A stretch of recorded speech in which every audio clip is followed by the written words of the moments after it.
जैसे कि solar levelling के लास्ट एपिसोड में हमने देखा था, सारे एस रैंक हंटर इकट्ठा होते और जेजू आइलैंड पर रेड कर देते। इसमें से एक ग्रुप रहता है चार्ली ग्रुप, जिसका वन ऑफ द हंटर को एंट किंग बड़े बेरहमी से मार देता है और उसका गला काट देता है। इससे हमें एंट किंग की ताकत का अंदाजा मिल जाता है और यही रेड इस एपिसोड में कंटिन्यू रहती है। ग्रुप को दो हिस्सों में बांटा जाता है।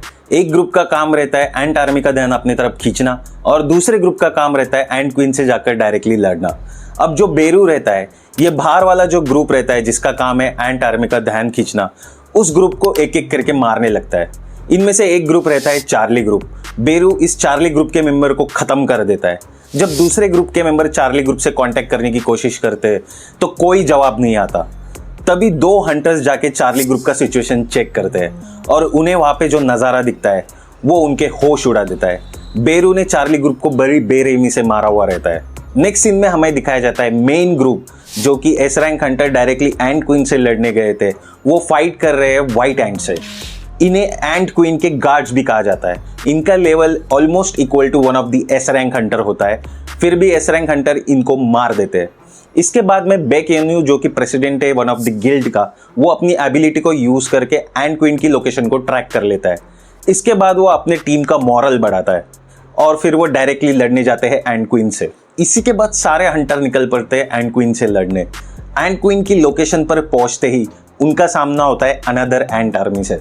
इस एंट आर्मी से लड़ने के बाद वो डायरेक्टली हमला कर देते हैं एंट क्वीन पर, लेकिन काउंटर अटैक में एंट क्वीन उन पर हमला कर देती है, जिससे उन्हें काफ़ी नुकसान पहुंचता है। लेकिन इनके साथ होता है एक हीलर जिसका नाम रहता है बेंगयू।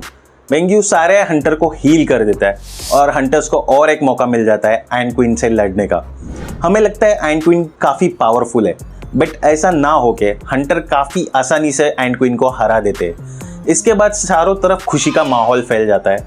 जैसे कि ये फाइट टेलीकास्ट होती है लाइव में, तो सिटी में भी खुशी का माहौल फैल जाता है और सारे लोग खुशियाँ मनाने लगते हैं।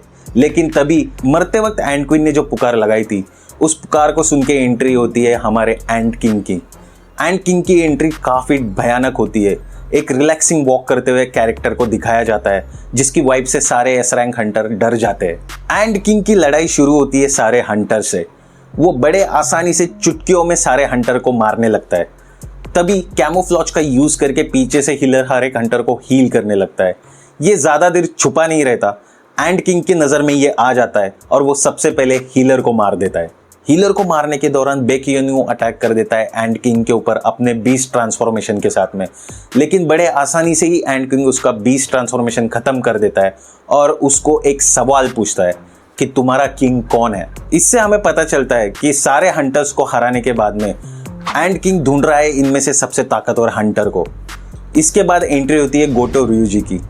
सारे हंटर्स को इग्नोर करके एंट किंग सीधे पहुंच जाता है गोटो ryuji के पास में लड़ाई करने।